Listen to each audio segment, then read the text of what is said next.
And we are live.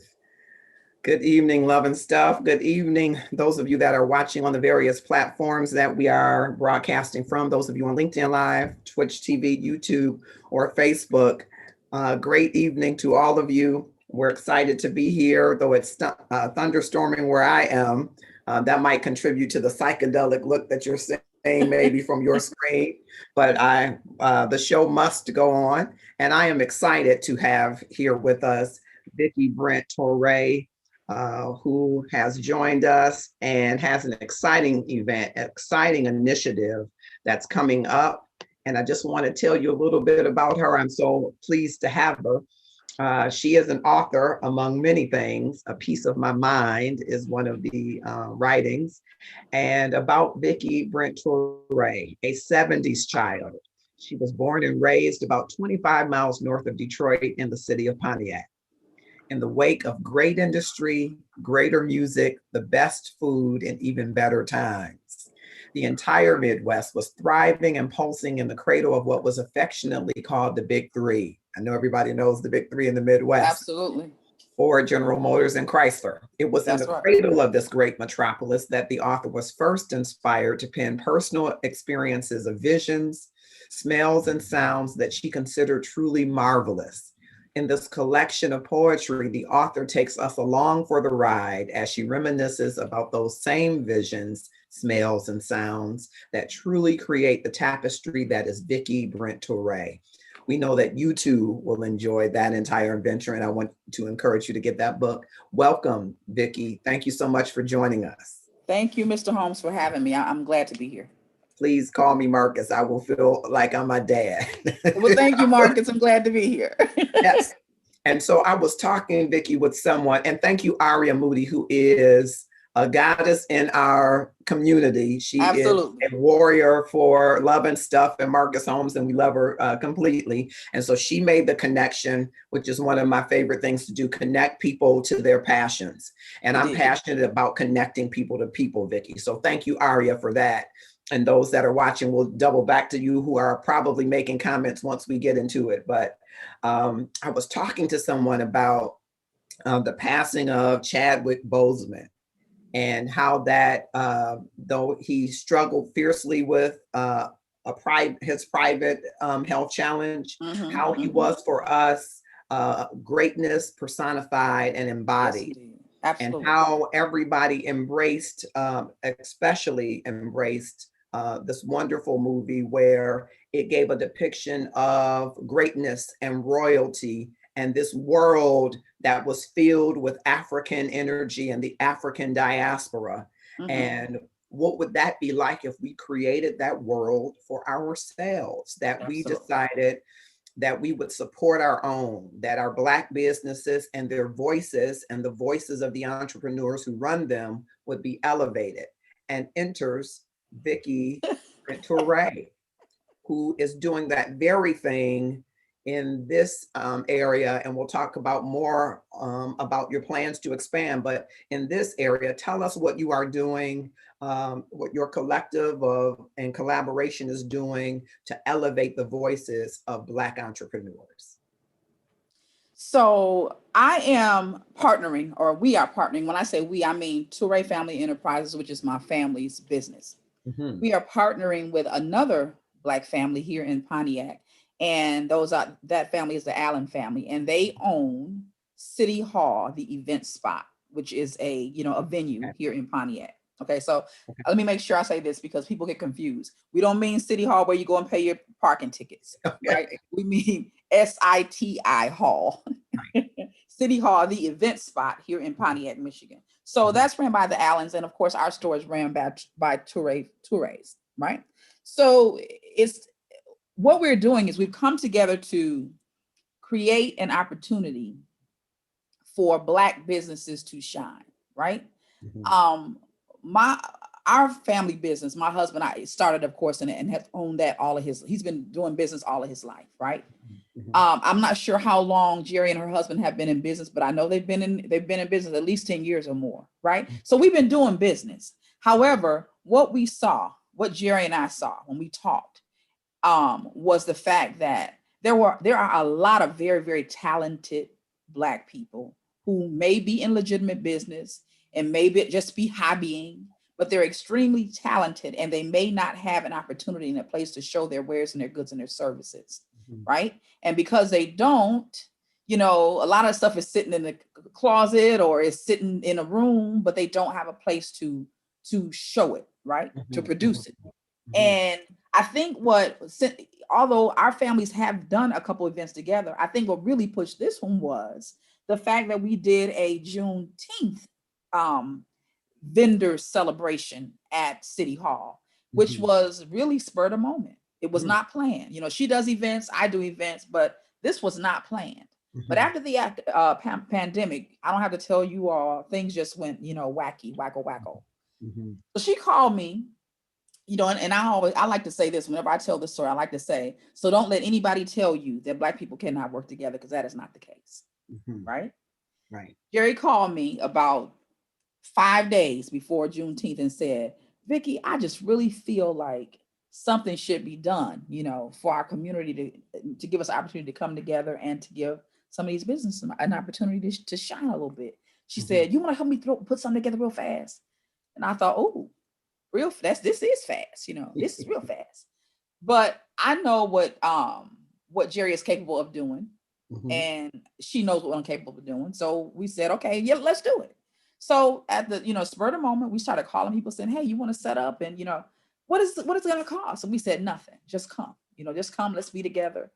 That event was one of the nicest events that I've done. And I've done events since I was probably 13 years old. I'll be 51 this year. So I've been doing it for a long time, right? But that particular event gave, I think, all of us, both families, a lot of hope, because people came out and people supported. Not only did they come out with really good goods and services, but the community came out and wanted to support them, right?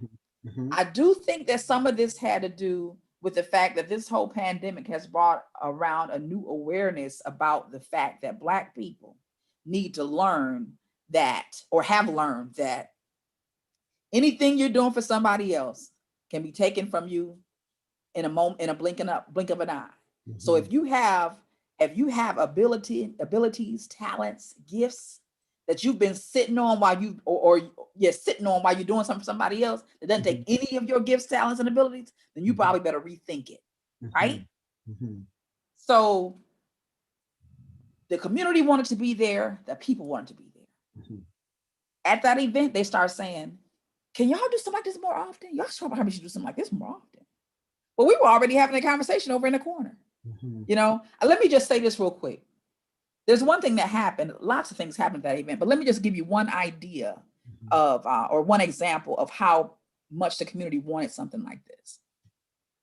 A young man from Pontiac, his name is Sean Preston. Sean has his own t-shirt. He has a t-shirt prep or production business, right?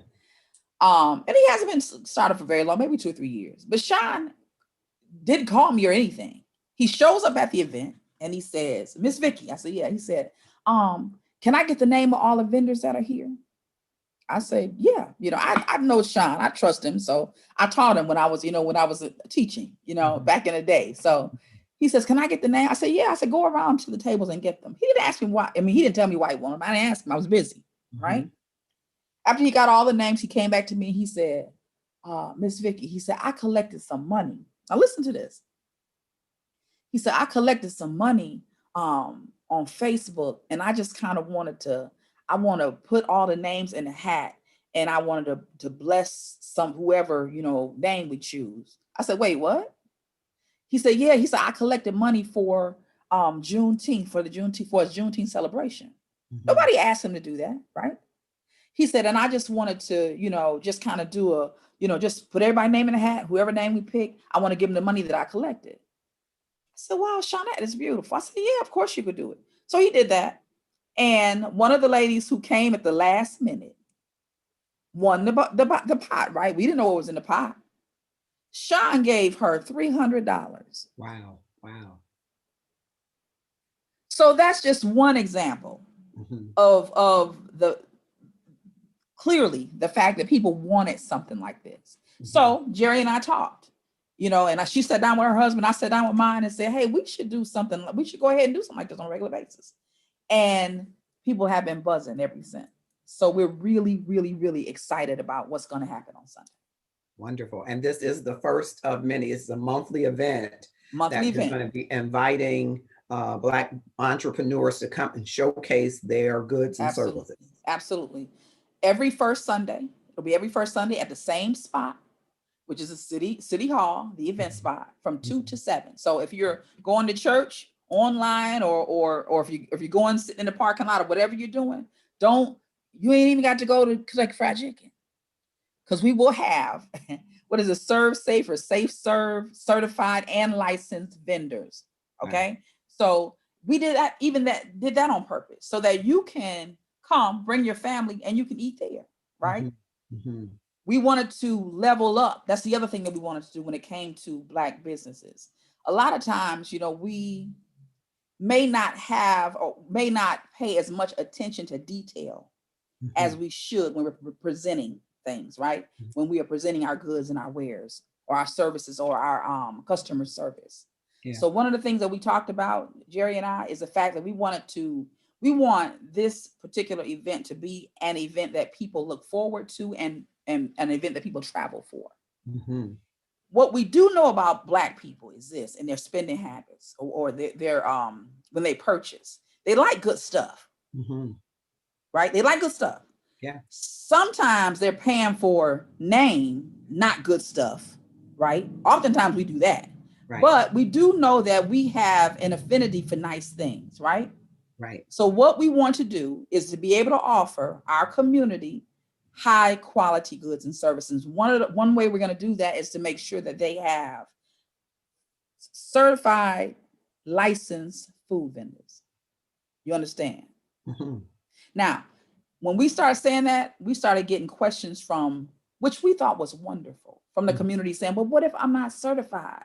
Then what can we do to help you get certified? Wow, that's awesome. Right. Because we already know what you can do. Because you've already catered the high school reunions. We already know that. So what do you need to do? Let's find the information. Let's find out. And we found out in those discussions that some people didn't even realize that it wasn't even that expensive to get certified or licensed. They just didn't know. They were afraid of it, right? So they just kept doing stuff in the kitchen. Yeah. So several have come to us and said, I'm not going to be ready this month, but I'll be ready next month. Or I won't be ready this month, but I've talked to the people and it's going to take me 60 days. Yeah.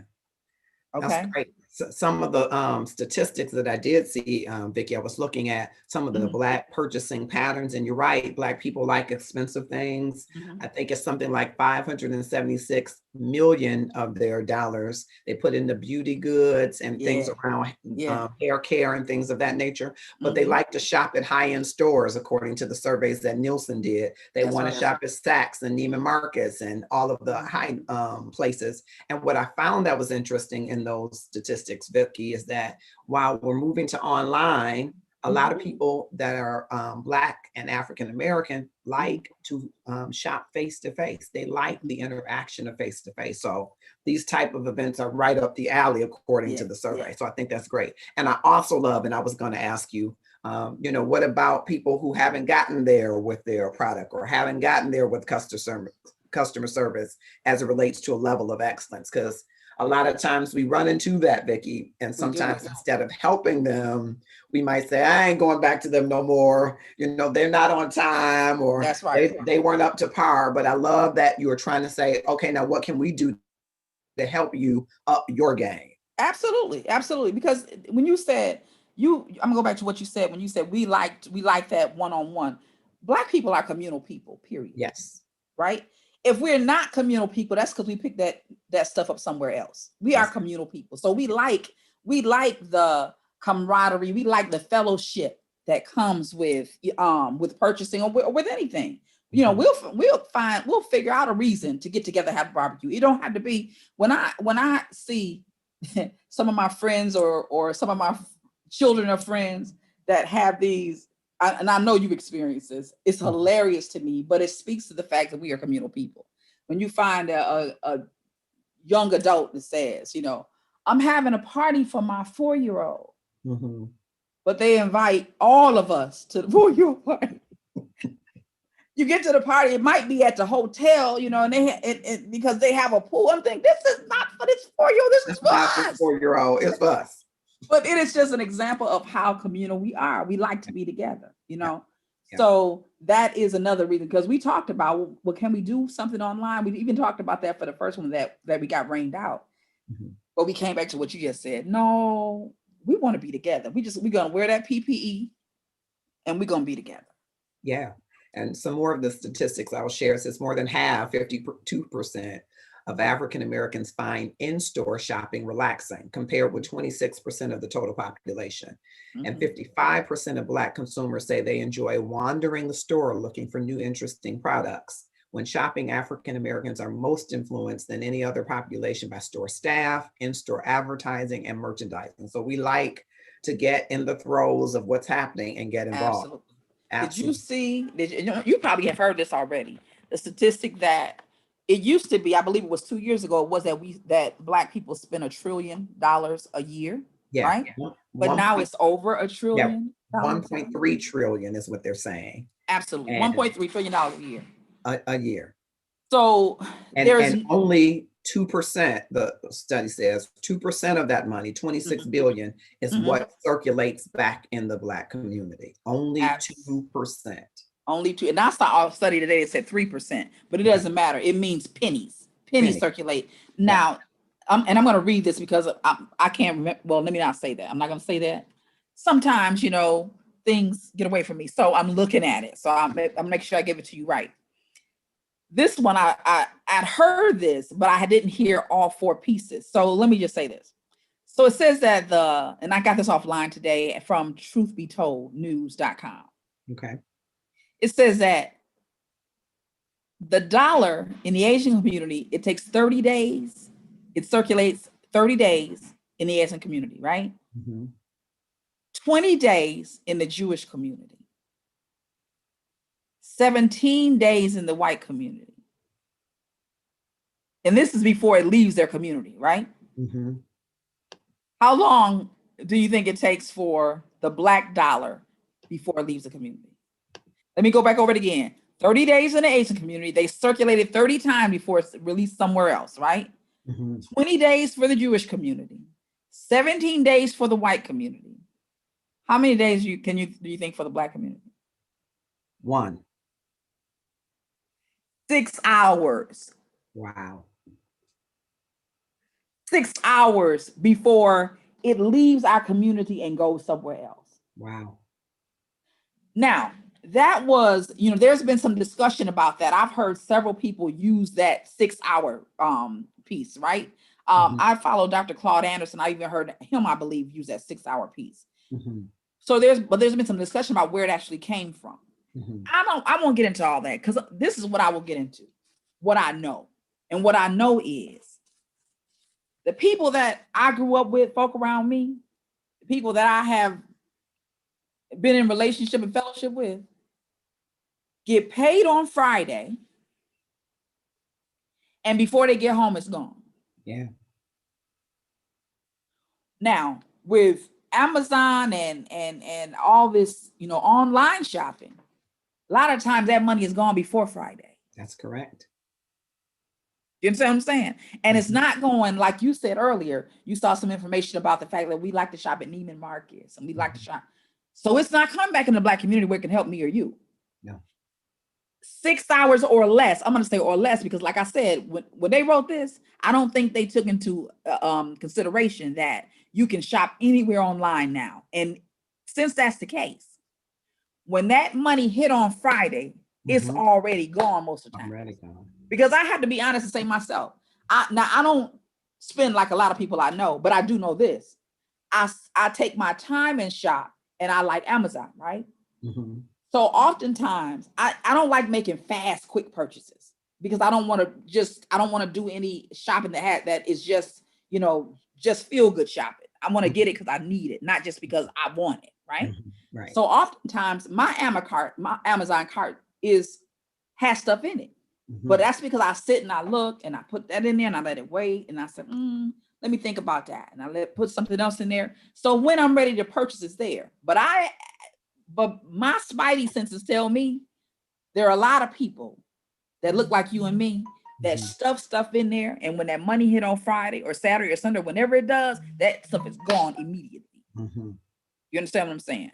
Yeah. So I don't even think it's 6 hours anymore. I think that's passe. It's not 6 hours anymore. It might be an hour or whatever time it takes for you to click. Wow. So we're in trouble. You know, we have to, and nobody is going, here's the other thing too, Marcus, nobody's going to save us. If we didn't know that, we should know that by now. Nobody's going to save us from our debt. Or nobody's going to save us from the situation that we're in. Now, they all had a hand in putting us there, but they're not going to save us. And I think that when we realize that, we'll do things a little differently. So I want to talk about, if you don't mind, can I talk about the 3 reasons that we created the market? Yes. Just before you do that, I'm just going to look at our platforms. So you got Corey Reed, Mervette Broden, Linda Allen. Thank you all for joining. Leroy Hurd Jr., Dr. Carlisle Fielding Stewart. Thank you all for joining on Facebook. Got some folks here on LinkedIn. Thank you so much for joining. Folks on YouTube, thank you so much for joining. We're talking with Vickie Brent-Touray, author, entrepreneur extraordinaire, who has a wonderful event coming up in our area to elevate the voices of Black entrepreneurs. And so tell us, Vickie, the name of the event and what are the 3 reasons why you decided to start this initiative? Okay, so the name of the event is the Black Dollar Power Market. That's the name of it. The Black Dollar Power Market. It is the brainchild of Jeri Allen and myself. We want the Black Dollar Power Market to do 3 things. We wanted to, number 1, provide an opportunity for Black businesses to shine, right? To give them an opportunity to shine and show off all that stuff that we know is gorgeous, because my personal belief is there is no people on this earth more creative than Black people. And I'll say that in front of anybody. So this platform gives them an opportunity to shine, right? To be the stars that we are. The second reason for it is to give the Black community an opportunity to circulate their dollars in the Black community, right?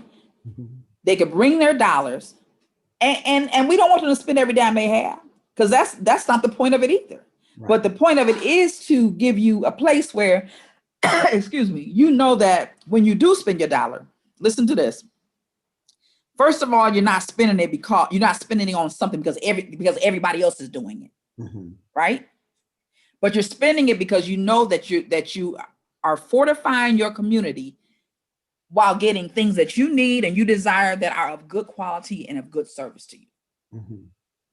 Because we do a lot of, I don't know if you when you were digging around, I don't know if you saw this, but I saw this in several places today myself when I was just kind of going over notes and looking up things, that we are influenced to purchase because of what we see, right? And I personally think, this is what I think.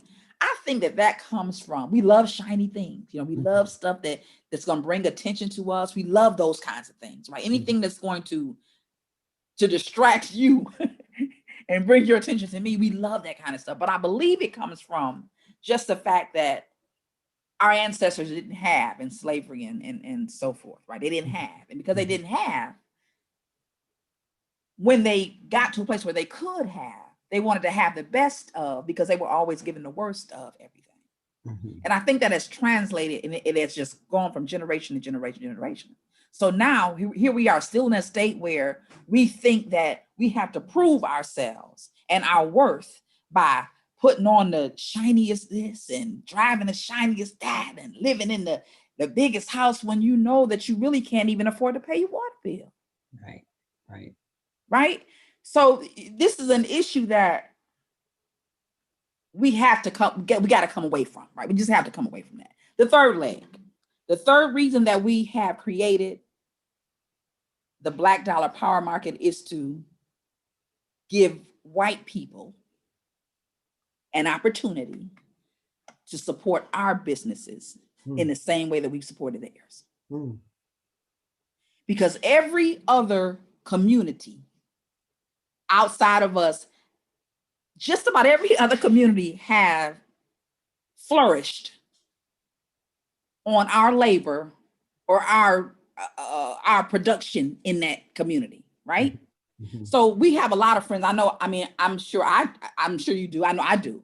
I have a lot of friends that are not Black, but they are concerned about, because I have some good friends, right, that are concerned about what they could do to assist in this time. You know, how could they assist us? Well, and a lot of them don't want to get real political. You know, they don't want to get into, because it's scary. It's just, you know, they don't want to open that Pandora's box, but they do want to be involved. Something. What can I do? This is what you can do. Bring yourself on over to the Black Dollar Power Market and bring your dollars into our community, just like we get them to you. So threefold: give the Black businesses an opportunity to shine, give the Black community an opportunity to circulate the dollars in the community, and give white people an opportunity to support us just like we supported them. Yeah, that's excellent. And I was looking at one other factoid, Vicki. Spending by Black consumers is especially influenced by advertising. The report found with them being 42% more likely than the rest of the country to respond to ads on mobile. So we are definitely moved by the shiny things, definitely, you know, desire to have the best of things. And I like that perspective that you're right. Our ancestors didn't have the access to some of the shinier things, and you know, or maybe there was some memory that once many times ago we did have shiny things. I don't know, maybe but so. We certainly have an inclination to shiny things. If it shines, we want it, and we want to be able to show that we have it. Yeah, very much absolutely. So can you tell us who are the businesses? What can we expect on Sunday? Who will be there? What types of products do they have?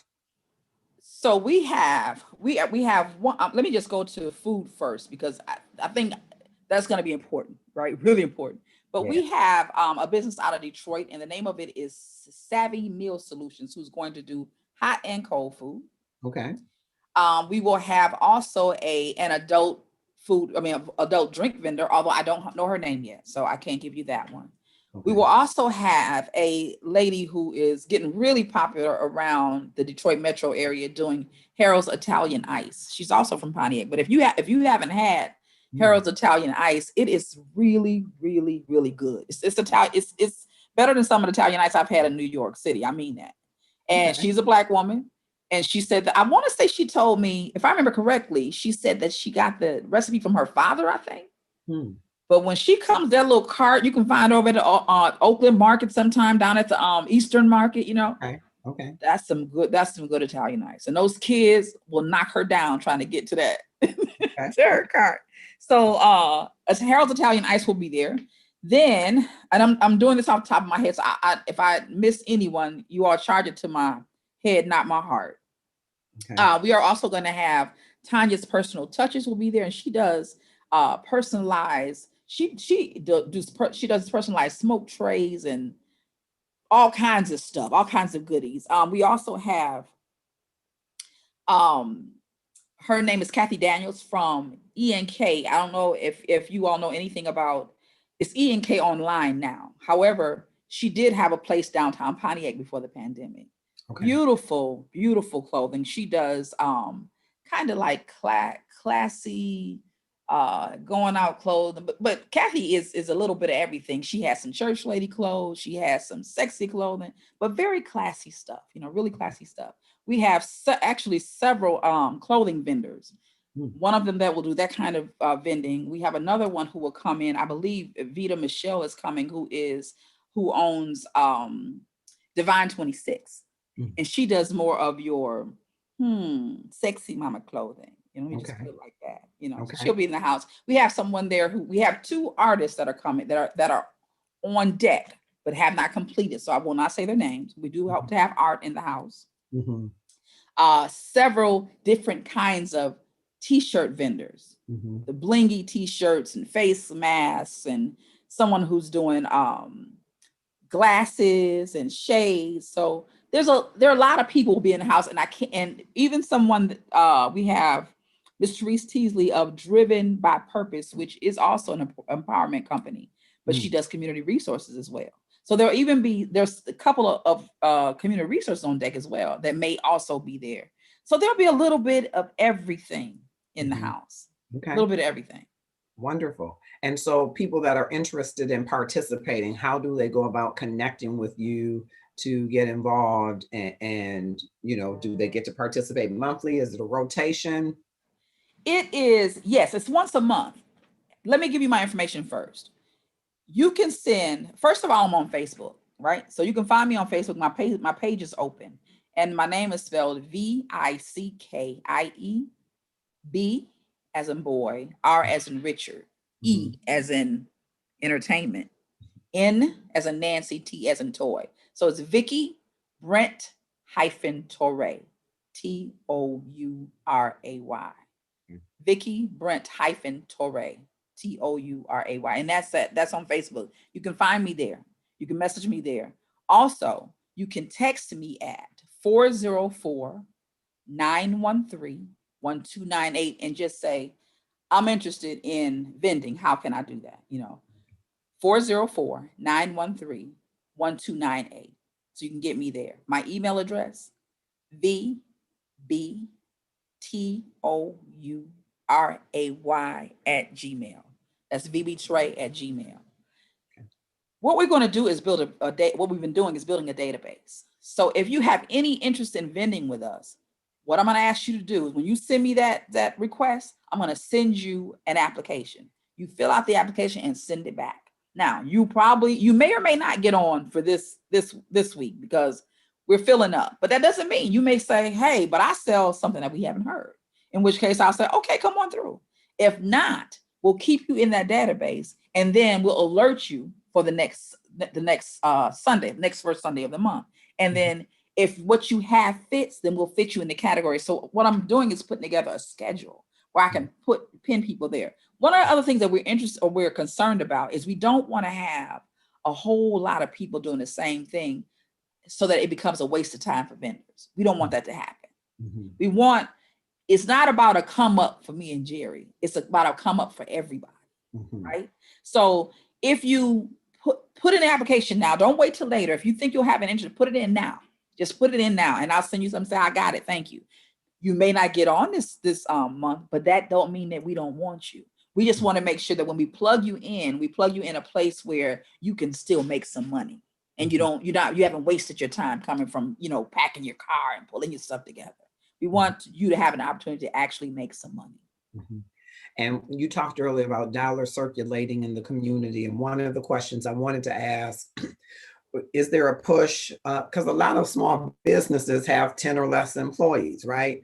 But is there a push to ensure that these Black businesses both live and or flourish in the community, meaning they hire in the community, live in the community? What can we do to encourage people to hire people from the community? We definitely want that to happen. We don't know exactly what's going to come or what all will come out of the Black dollar power market. We do know that, like I said to you before, we talked about the fact that we want people to level up in whatever ways we can. Now, I have a direct connect with the Pontiac Regional Chamber, right? And a lot of people that are involved with the Black or that I will be vending also have memberships there. But so I'm saying that to say, we want to plug people in anywhere we can, any resources we can find. I had an interview with someone the other day about the fact that Oakland County has a one-stop, they call it a one-stop shop. It's a resource center for businesses, right? For small businesses. But there's no question about the fact that a lot of times Black people don't feel welcome there. They don't feel comfortable there. So I had a conversation the other day about what they could do to make us feel welcome there. So we're looking for resources every day. So we're not sure what all will come out of it, but we're not closing the door to anything. We want to make sure that we can just pull each other along, any way that we can. And there are people here that are involved on many levels, that are in many, at many places in their entrepreneurship or business ownership or self-employment. But so, and I'm saying that to say that there are all kinds of skills and all levels of things, and we're going to share the information. Yeah, because I'm thinking if there was a one-stop shop for Oakland County, I know in Detroit, there's a Detroit Employment Solutions because they get federal dollars, right? For workforce development. There should be a targeted group towards small businesses so they can upskill and reskill people who live in the community who can work in these small businesses. Absolutely. That'd be a great stop shop. Absolutely. Now I have, I can share this with you. I put together, there's a group, it's a group on Facebook, and we haven't done a whole lot in there, but we've been sharing information. There's a group on Facebook called, first of all, we have a group called info Black Dollar Power Market. So that's the open group, right? So you can go there and then keep up with what's going on with the market, right? Okay. So as things change and things develop, you can just go, once you go in and follow, then you should just get those, if Facebook will stop playing with the algorithms, then you get information as we post information. Now, there's another group that you can request of me if you're interested in it. It's called It's About Damn Time. That is a private group. That private group, information that we find out about anything that has to do with what I call bio. That's business, investments, and ownership. Because my personal belief is that is the only way that Black people are going to get to where we want to be. That's business, investments, and ownership. So I float information through there, and the other members float information through there that will help you in those 3 areas. And we're working on ways now to move together, because we all know there's power in numbers. So we're working on ways to move together in business, move together in investing, move together in ownership, right? So if you're interested in that, let me know. Just say I'm interested in It's About Damn Time, and I'll add you to that group for the same reasons. Okay. And what is your vision, you and Jeri, your vision to expand this? Do you want to take it to other cities, states? What's your vision? We do. We want to see, Jeri and I talked about the fact that we would like to see this turn into an expo, right? We would like to go places with it. Or maybe even, we talked about the possibility of chapters, right? But of course we have to, in order to do that, it has to be an excellent product. And that's what we want to focus on right now, creating an excellent product. So much so that when people hear the Black Dollar Power Market, wherever they hear, they say, oh yeah, I know there's going to be some good stuff there, Now, not only good stuff, but good resources. Which is why I've reached out to some of the community resources, because exactly what you just mentioned earlier. Are there any ways that we can help with certain things? If we get those community resources in the building or on the lot, then those same areas and organizations that small business owners or entrepreneurs may be afraid to approach, they won't be afraid to approach if they're there at the event. Yeah. And what can the small business owner who's interested in participating do to get ready for the event? Are there things that he or she could do to get ready to go out if they've never done this kind of event? What should the small business owner do? If they are a food vendor, they definitely have to be licensed, and they have to have that Safe Serve certification or Serve Safe certification, whichever one it is. You have to have that. You have to have that. If you are a non-food vendor, you need to have your own table, because we don't provide that. You need to have your own table. You need to have two your own chairs and anything that goes with vending. Now, some of these things I just purchased since we put this together, because I didn't have all those things. We have a storefront, but and this is one thing that we talked about. If you're going to be in business, you got to be in business, right? If you say to me, I'm a vendor, or I'm a business owner, I'm an entrepreneur, and I vend, then darn it, you should have a table, you should have a couple of chairs, you should have a tent, right? You got to have that if that's what you do. Or if that's not what you do, stop telling people that and go somewhere until you get ready. So they're simple things, but those things have to be in place, right? You need to have those items. You definitely have to have those certifications or license if you're going to do that. And you have to have a good product, right? You have to have a good product. You should have served enough people and got enough compliments to know that you have a good product. Right. So as we go forward, we didn't do that for this one, but we talked about this too. You may need a referral, you know? So if you may need 2 or 3 referrals to talk about how, because we don't know, you know, what your product is like. If you had a way to digitally share, that would be good. You know, that'd be great. So if you had a website, or if you have a Facebook page that really shows your product and you got some reviews on there, or people talking about it, or, you know, some in teaching, we used to call them artifacts, you know, because some artifacts, that's good. Because then we know that you really have a product that will be pleasing to those people that come to the event. And so you did your first event at the Juneteenth. What did, if anything, did the small business owners tell you about some of the challenges that they were experiencing in this COVID time and how they are navigating through these times? Well, you know, we didn't talk a whole lot about it. I had a few, you know, sidebar conversations with some people, but a lot of those people, the issues that they had were simply that they had nowhere to get out. So, you know, one lady, this is funny because, I mean, when you think about it, a lot of them were off work, right? So COVID has been a blessing and a curse for some people, right? Because they were off work, they had time to create like they didn't have time to create before. So if anything, the issue was they had a whole lot of product, but nowhere to sell it. So all of a sudden, you know, they got received calls and had a way to put their wares out there and make some money that where, you know, where the products were just sitting in a container or sitting in a closet or, you know, sitting in storage. Yeah. So tell us, Vicki, a little bit about your business. You say you have a storefront. Tell us a little bit about your business and how you got started as an entrepreneur. I know you mentioned your husband has been an entrepreneur for a very long time. So tell us a little bit more about that. Okay, so our store is Toure Family Enterprises, which started off with my husband, my husband is Gambian.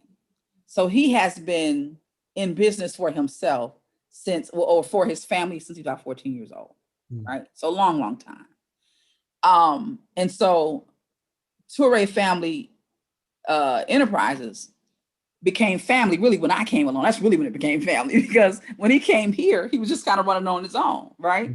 So, but now we have children and he has me. So now it's really a family enterprise. So that is one area, right? I work with him, of course. But I am a teacher of 20 plus years, and I came out of the classroom 7 years ago, just because I decided that that season of my life was up, and I was ready to do some of the things that I had been holding and wanting to do and hadn't done. And the first thing that I wanted to get out of my gut was that book, right? Once I wrote that book, I actually was in my last year teaching, but I didn't know it was my last year teaching. I was in my last year teaching, and I wrote that book during the summer. I had been putting pieces together, wrote it during the summer. And then when I went back to work, I didn't want to be there. I wanted to continue doing these creative type things and so on and so forth. So the book catapulted me into another area, because people started calling saying, can you perform these pieces? Can you come and speak to us about how you did this? You know, because I not only did the book, but I created my own self-publishing company to do the book, because I didn't want to share nothing with nobody. And I didn't know enough about it to not get got. So I did all my research and figured out what I needed to do to become a legitimate publishing company, and did that, and then did the book, and then published my own book, right? So then people had a lot of questions about, how in the world did you do that? So it just spent me in another area. And once I did that, I didn't want to teach anymore, because I was weary of it anyway, because it really wasn't about those children anyway. There's so much mess in the school system that I couldn't do the missionary work that I wanted to do, because I was caught up in red tape, right? So I was really growing weary. So that gave me the push. So when I went to close down my classroom that last year, like we always do, they make you close everything down and then take everything out of the same boxes, put it in the same room like you weren't there, just 2 months ago. Yeah, I was doing that. And I looked over at my co-teacher and said, I'm not coming back next year. I made a decision right there. And she said, wait, what? Where are you going? I said, I don't know, but I'm not coming back here. And that's what started the whole business piece. So I moved into that area of my life, which spun me into doing events that were attached to the book, right? So I did my own book signings, but then people said, why don't you do poetry events? And I said, that's a good idea.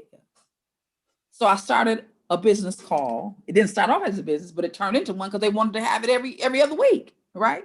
So it started off as Yaktown Poets, which was an adult performance poetry group that I put together, poets. And we started these events that turned into a business, right? And then that spun into the Evolutionary She, which is where my empowerment stuff came in. And so I went back and got an empowerment certificate, and then came back and continued with the empowerment breakfast for women and events for women, which spun into traveling stuff with Toure Family Enterprise. So everything just kind of weaved and worked together. So I have my publishing company, and I do events under Vickie Events LLC. And then we work together with this business, and we also we travel with my family. You know, we do trips to Africa. Wow. So that is what we do. Yeah. And what would you advise? I mean, you've done a lot of stuff. I love the courage to step out, because many people don't. It takes courage for people to step out and say, hey, I'm not doing this anymore. I'm not coming back. And so what would you advise to someone who is on that precipice, who is on, you know, they're working their full time, they're doing their side hustle, part-time, however they want to characterize it.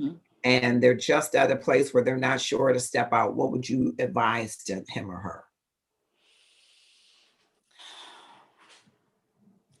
If a person is in a place where they know or they feel like,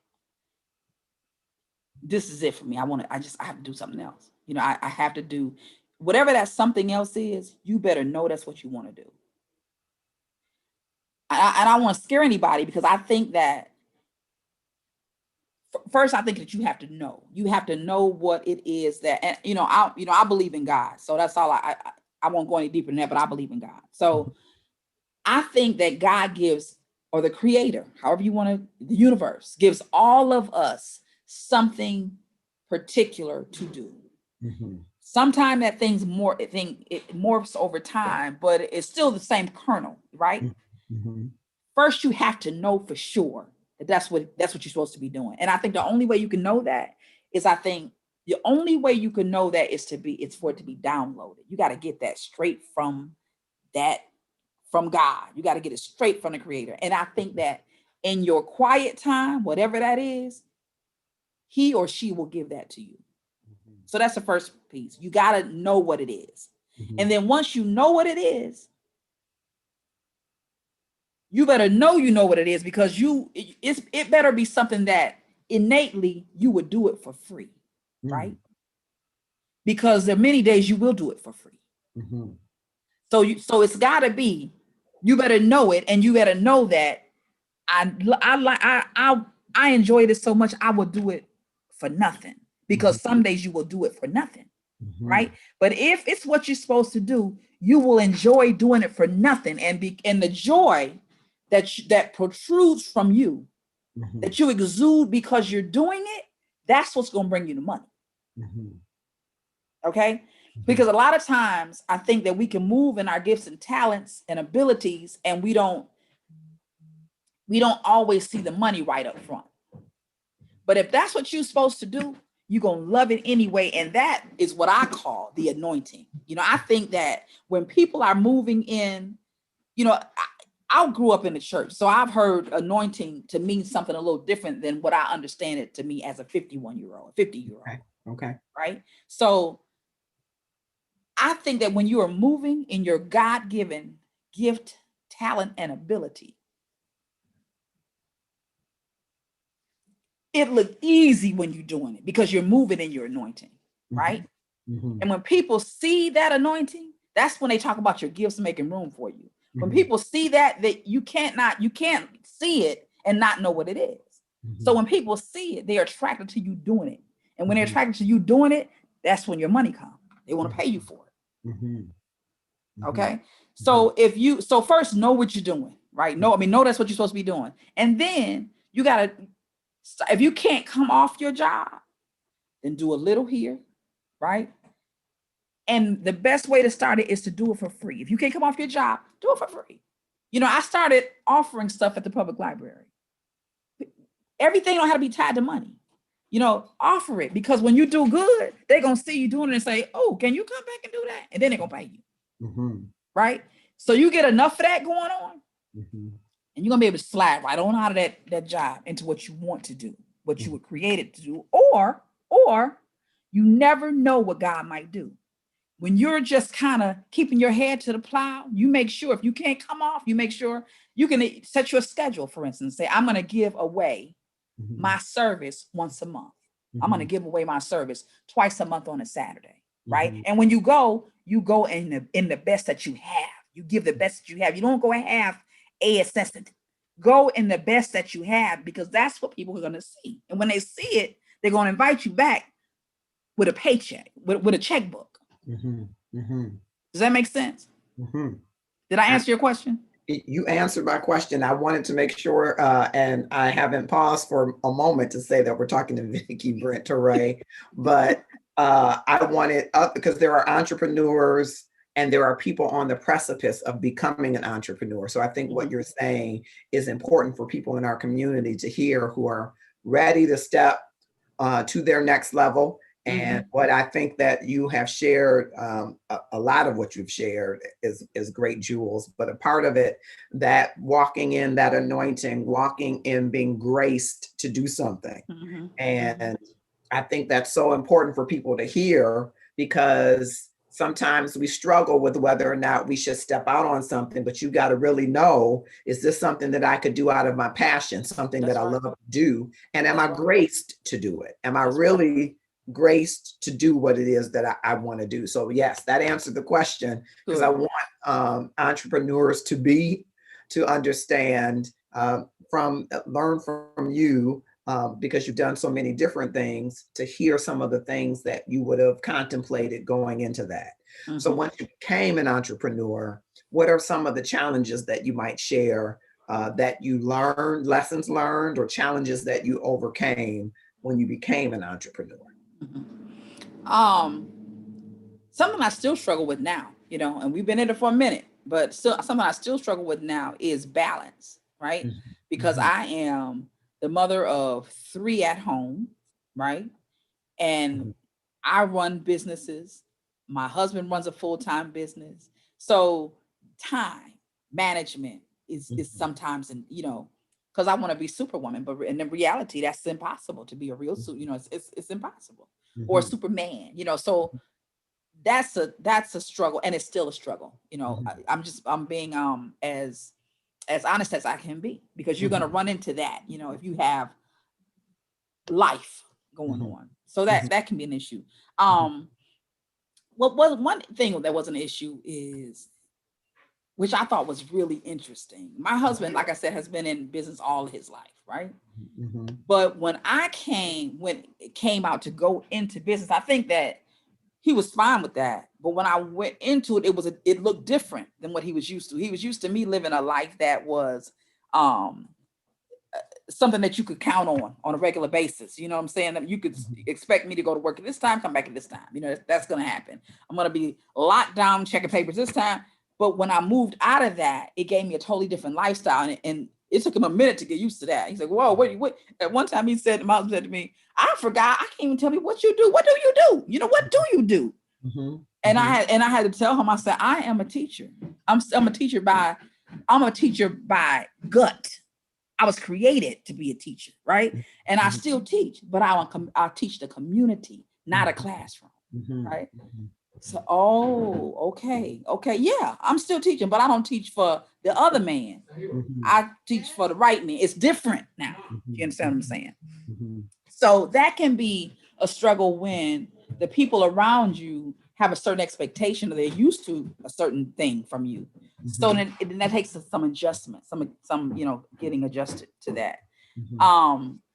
Getting adjusted to not having a regular paycheck. That's, you know, you got to put on your big girl panties, your big boy underoos for that. because you are going to really, some days you really are going to walk by faith for real, not just, not just sitting around saying that, walking by faith, not by sight. No, you really gonna walk by faith for real. But again, when you know that's what you were called to do, you put your head to the plow, you trust God to do what he or she said he's gonna do, and you keep it moving. Because if you are committed to it, the laws of nature don't change. If you plant something, you're going to get something. And whatever you plant, you're going to get it back exponentially. That laws don't change. It's a natural law. It's not going to change. So if we could stay committed, but it's hard to stay committed sometimes. Sometimes you kind of get off, and if things don't look like you can't do that. You just have to keep your head to the plow, because if you planted it, it's going to come up, and it's going to come up exponentially. And if you planted apples, you're going to get apples. You're not going to get oranges. You're going to get exactly what you planted. Yeah. And so stay consistent, work on balance. Now you're in business. How do you determine that your product is good? How do you determine, people say the customer's always right, and that customer always right could be a curse for a small business owner if the customer ain't quite right. But so how do you contend with those things? Customer service, product development, product being good. We started, one of the things that I offer it started off me offering at my event. Now it's a full-fledged service. My daughters are taking it over. But I created a shea souffle, right? Because we always have raw shea butter. My husband always carried raw shea butter. So I started making these little bitty Ziploc pots in 2013. But I like mixing stuff. So I was mixing shea with the stuff that, all natural stuff that I wanted to use. So coconut oil and jojoba oil and my essential oils, and get some real good, I love scented oils, so real good fragrances and And I started with these little pots. And just like I said to you earlier about giving stuff away, I would give them away, right? Because that was me testing my product. I thought it was good. My family thought it was good, but I needed to know what everybody else thought. So I made little Ziploc pots and I gave them away for gifts. I knew it was good stuff, or at least I thought it was, but I would give them away for Christmas gifts and birthday gifts. And I put them in a bag with something else that was nice, but I put that in there. And people started asking me, what is that you put? What was that in there? That was so nice. Oh, that smells so good. Oh, girl, my dog ate all of my stuff, Kids and dogs was eating the stuff because it smelled that good, So that was kind of like my testing, thing. And so after a while, I started to sell it, right? In little pots, just like that. Long and short of it is, now we're in 2020. We have full packaging, right? And repeat buyers, and people come from Ohio to buy shea souffle, brown sugar baby shea souffle, right? So now we're expanding from that to lip gloss. Working on lip gloss this month, and we're working on I'm working on a beard oil system for the brothers. But all that came from, again, since I'm working on beard oil, I've been giving bottles of beard oil away, right? You have to, first of all, you just gotta be willing to give some stuff away. You just gotta know that, you gotta give some stuff away. But again, you get what you plant, right? So it won't come back to you void, So you give stuff. So that is your testing. That's your testing samples. Those are your testing samples. They'll tell you if it's good. If it's not good, they will tell you that. But if you let them know, because I told them what I want to do. I said, let me know what you think. That's how you find out what the people think. When they start calling you saying, can I get some more? You know it's good. Yeah. Jen Shaw has joined us, Deborah Hill. Thank you all for joining us on our Love and Stuff platform, as well as Aria Moody. Thank you for connecting us to Vicki, and thank you for joining us as well. And so I wanted to talk a little bit about the customer service component as well, because we will talk about the lack of excellence in customer service and say, I'm not going back there. They didn't have a good attitude. How important is it to the small business to ensure that you're hiring and you're modeling a level of customer service, because people want to come back for good service as well. They do. It's real important, more so than big companies, because you're small, right? You can't afford to lose business, where bigger companies might be able to. But here's the catcher. In this day of social media, you better be real nice to everybody, because they can get on your site, on your Facebook page, and say something that's absolutely not true, but you're not going to be able to pull it down. You got to refute that. So it's in your best interest to be sweet, be nice to folks. It's going to be better for you in the long run. Mm-hmm. But that's something that I think I love my people. Let me just say that. But I think that it should be easier for us to have customer service than some of the others. And I'm saying that because we're communal people. Mm-hmm. We're relational people, right? Mm-hmm. So in my everyday life, I'm very conversational. So like I'm talking to you the same way I talk to my children. I'm talking to you the same way I talk to whoever's interviewing me, for whatever job, because I'm just going to be who I am. Mm-hmm. But I think that because of that, people are comfortable, right? Mm-hmm. So that to me it's almost like bedside manner, at the doctor's office. Mm-hmm. If you can just be honest with people, just be open with people, and don't be so rigid. Give them an opportunity to say what they want to say. Give them an opportunity to give you their opinion, right? Mm-hmm. If you let your customers give you their opinion, you don't have to wonder about what they think. Mm-hmm. Right. So surveys are always good. You can, a simple thing to do, which I often do at the events that I do. You know how you can simply get on SurveyMonkey. It's real simple. Were you doing a vending event, for instance? Mm-hmm. Get on SurveyMonkey, make a quick little survey, make the QR code, put it in your phone, give them an opportunity to tell you 5 questions. What did you like the Shea Souffle? What did you like about Shea Souffle? Did you like this scent, that scent, that's another?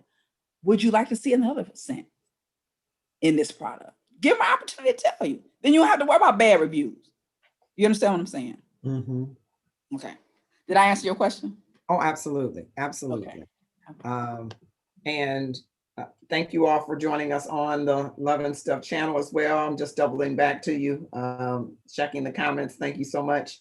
This is Vicki Brent-Touray, who has joined us, entrepreneur extraordinaire, author. I'm trying to pull up your flyer so that they will be able to see the flyer maybe.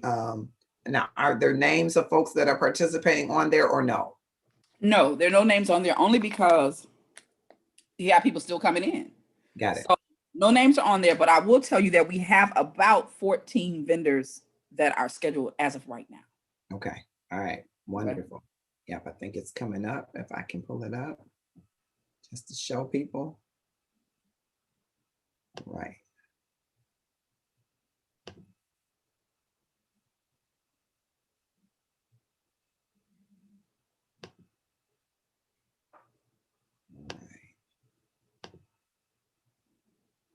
And hopefully I'm seeing, are you seeing the flyer on the screen?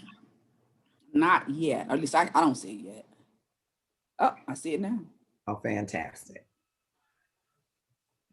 So Sunday, in collaboration with Torre Family Enterprises, Black Dollar Power Market. And that at the top of that flyer looks like it's cut off. Oh no, you see it, City Hall. City Hall, yes. The event spot? Yes. All right, in collaboration with Torre Family Enterprises, exactly. Absolutely. And so it's going to be every first Sunday. Every first Sunday, yes. And if you follow us we have a Facebook page, which is info at the Black Dollar Power Market. That's what it says. It's open. Info at the Black Dollar Power Market. Then you can stay up on. Eventually, we will start posting vendors. So you'll know as the month goes who will be there, that kind of thing. Mm-hmm. But any information that we are releasing to the public about the events will come up in that group on that page. So info Black Dollar Power Market on Facebook. Mm-hmm. And it's from 2 to 7 p.m. Yep. And to so the 7 people that p.m. come, they'll be able to buy food and eat it there. Their families can eat it there. Absolutely. And I'm thinking too, there are some little grassy knolls around that space. So if you had like a camp chair and you wanted to bring a camp chair, you could do that. You could Okay. do that. Also, let me say this, and we haven't said this to the public yet. We are going to have an early bird sale from 1:30 to 2 p.m.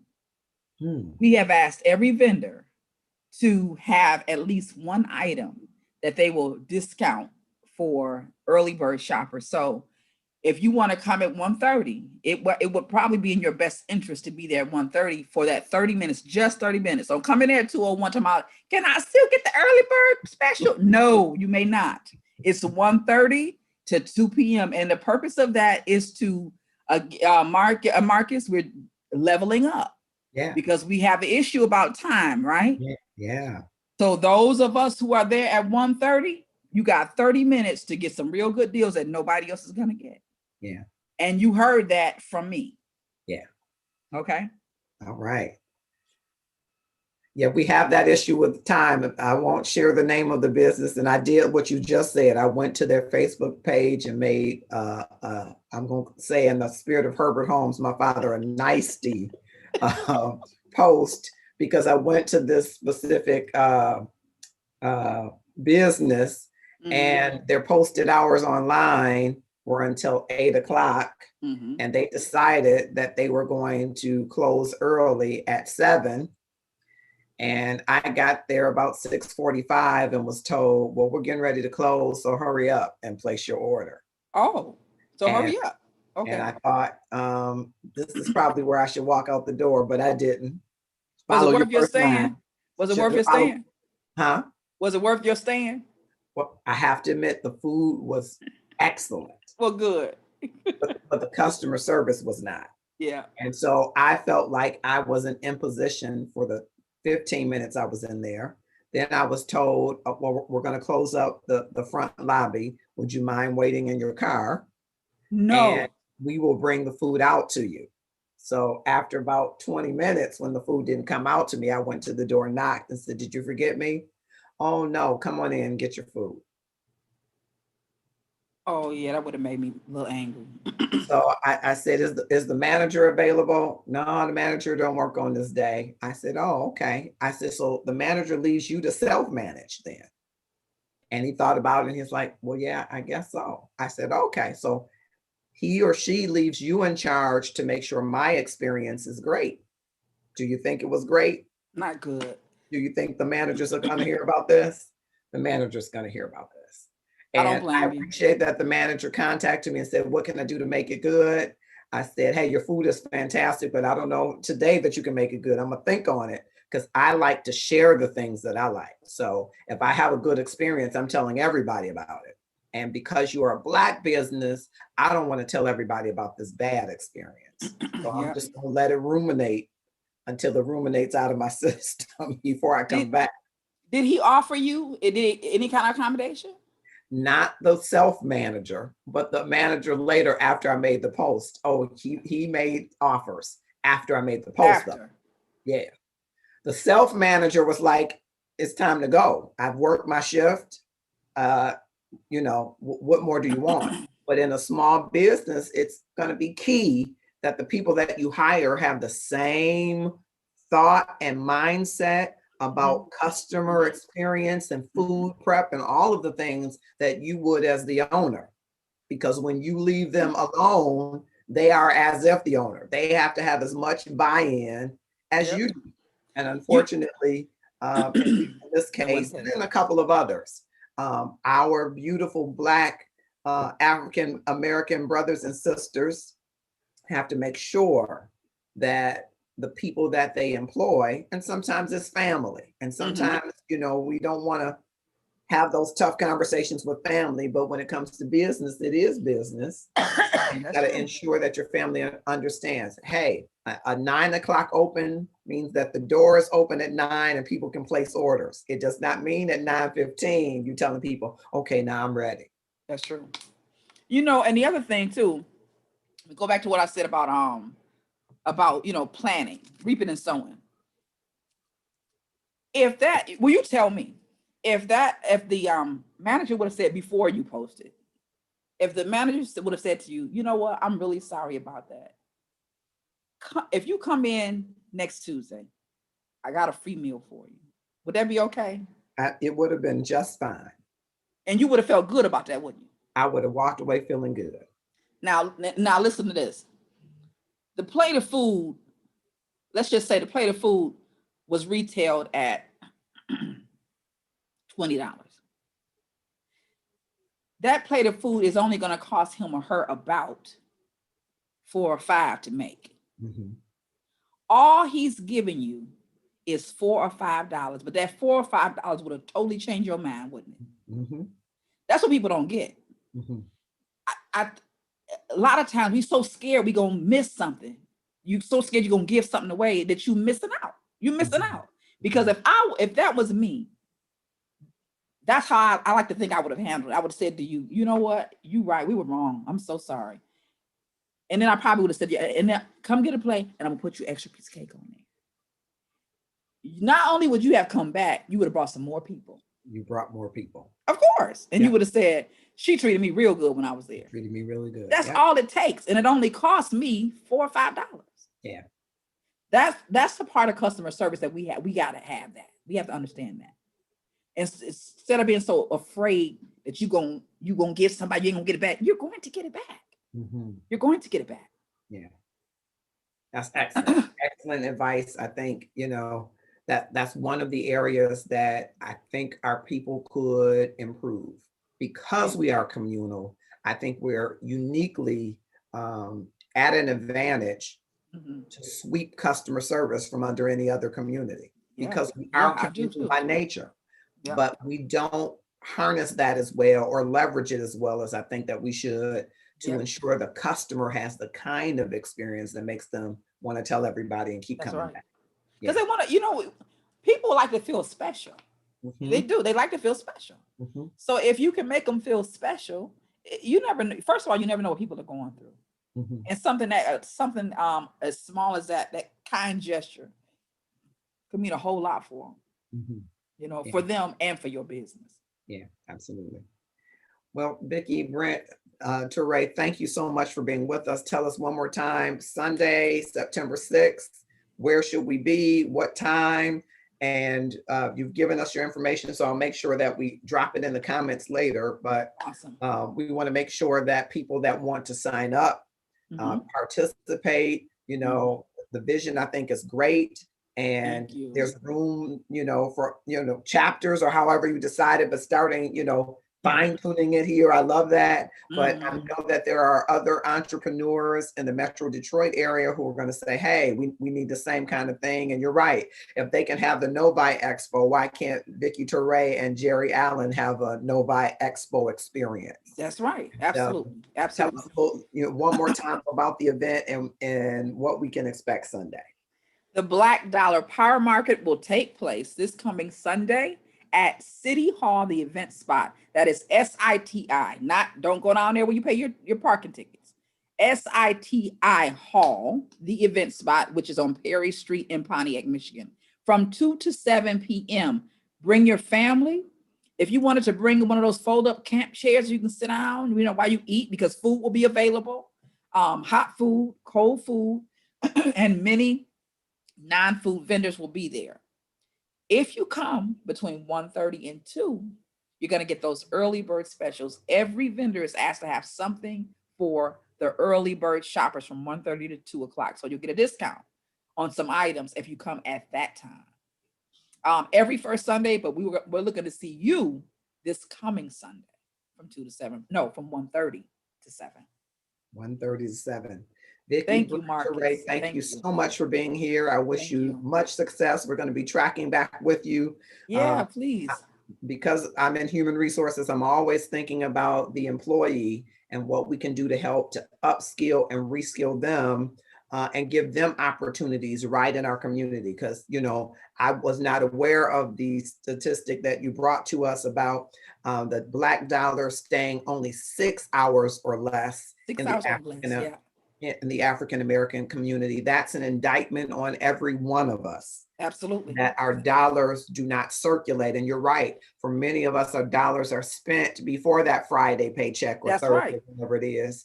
We Yep. done bought Amazon, we done paid other things. And there are Black businesses right on our path throughout the neighborhood that we are not regularly patronizing. And so I think it's an indictment on the community that less than 6 hours is the time that our dollar stays, and compared to who was the highest? That was 30 days. The highest was the Asian community, 30 days before it leaves their community. 30 days that dollar circulates in the community before it leaves the Asian community, and ours only stays less than a work shift. That's right. That's right. That's less right. than a work shift. Yep. That's right. Let me tell you this too, Marcus, if I can before you go, because I forgot to tell you this, and everybody should watch this, I think. When I was digging around, I found a video on Facebook, and the video is called The Secret of Selling the Negro. It was created in 1954. Have you seen that? I have not. And it was produced by, I want to say Johnson and Johnson. Yeah, right. To teach white business owners how to sell to the new financially independent Black person. You're going to be surprised. It's about 20 minutes long. You're going to be surprised to see how much of that stuff still exists today. They were studying us like, they helped them to know us like a book and how we would shop from them, how to get our dollars. So make sure you check that out on YouTube, The Secret of Selling the Negro. Absolutely. Done in 1954. And we haven't mastered how to sell to each other. No. And we're still running around doing exactly what they're talking about in this video. Exactly. Yeah. So that means they set it up the way it is. Again, systematically, we're in this systematically, we're in here. Just like they set it up, but we have not come to the conclusion yet, or not gathered enough information to understand that we need to get out of this cycle that was prepared for us. Yeah. Wow. Thank you for that. And thank you for your time. And thank you for being with us. Thank you. Our best to you and to Jeri Allen, your partner on this venture. Thank you. And we're going to share more of the promo so that other people who might want to join or who might want to patronize can be there on Sunday. I'm going to try to get through there myself. See what I can find good to eat and buy. I might have to come for the 1:30 because I like a deal. So I might have to come early to get a deal. I love a deal. Happy to see you. We'll be happy to see you. All right. Thank you so much. Thank you. Have a good night. Love you to life. Thank you. Love you too. I appreciate it. Bye-bye. So that was our guest, Vickie Brent-Touray, an entrepreneur. Can you see that she's a go-getter? Can you see that she's a woman of faith? Can you see that she's anointed to do what she does? Can you see that at a point in her journey, she said, I know what I need to be doing. And my journey in teaching, though it is something I'm going to carry forward in other work, the way that I'm teaching today is not what I'm being called to do tomorrow. I hope that you will watch from the beginning if you haven't, and that you will find yourself understanding that you are anointed to do something. There is a gift and a grace to do it that is upon your life. And you should be about the business of finding out what that gift or grace is meant for you to do in this world, so that you can be about the business of making the impact that you're supposed to make. And I love that she said, and I've heard this before in other ways, but I love that she said, and make it something that you would be happy to do for free. Not that you're going to do it for free. She said this, and I love it, that if you plant, it is going to grow exponentially. But you've got to be consistent in the planting of whatever it is, apples, oranges, business, online business. What you plant is what you can expect to reap exponentially. But you must know what it is. You must be anointed and graced in it, and you must be consistent to it. And so she's inviting us to the Black Dollar Power Market, Sunday, September 6th, from 1:30 to 7. I say 1:30 because there are special deals from vendors for those who will be there between 1:30 and 1:59. African-American people just on regular time. So don't come see time looking at 204 for a deal, 130 to 159, so that you will be able to get a great deal on some of the wonderful products and services and food. Then you can bring your family and maybe your lawn chair if you want to hang out a bit to enjoy some of the food and the various vendors, some of the art that is even going to be there. Love the concept. And Vickie, Brent-Touray, and her partner, Jeri Allen, are looking to fine tune it, make it the very best experience, and then expand. So if you're not in the Detroit area, or the Pontiac area rather, and or not in the Michigan area, and this is a concept that you would like to see Black dollars circulating in your community, you should connect with Vickie Brent-Touray. I am blown away on the statistic that our $1 circulates only less than a shift in the African-American community. That the Black spending power is $1.3 trillion, trillion with the TR, and that only 2% of that amount circulates in the Black community. $26 billion circulates for less than 6 hours. You following what I'm saying? We spend $1.3 trillion annually, and only 2% of that $1.3 trillion is spent in the African-American community. So that's 26 billion with a B, but it only circulates for less than 6 hours. In the Asian community, that same dollar, those dollars circulate for 30 days before they leave their community. Ours, that 26 billion circulates for 6 hours. Not even the length of the time that most people work a shift. If we want change, we must be the change that we want by supporting our own businesses, helping them with their customer service challenges, helping their family members, friends, whomever they may hire as viable candidates to upskill and reskill, and tell others about their business. This is Love and Stuff. It's been a great show. I hope that you will share this widely and share it broadly so that those 3 initiatives that we help this great organization accomplish, that we give shine to Black businesses, that we give them the opportunity to sell their goods and products in our community, to circulate dollars in our community, and that we invite our non-Black friends, co-workers, colleagues, acquaintances, vendors, customers, that we invite them to join us to support Black businesses. Those 3 prongs in the initiative, I think, will drive that 6 hours up to days and weeks, so that Black empowerment, the kind that you and I aspired to when we watched Black Panther, bless the memory of Chadwick Boseman, he embodied that greatness, that excellence, that world of Blackness, that world of royalty, and the world of confidence and authority. Let's embody that and embrace it in a way that we create a world where Black business are not only seen and recognized, but supported and celebrated. I'm Marcus Holmes. Have a grateful night. I'll see you on the gratefulness journey every day. Look to see you there. Have a great evening.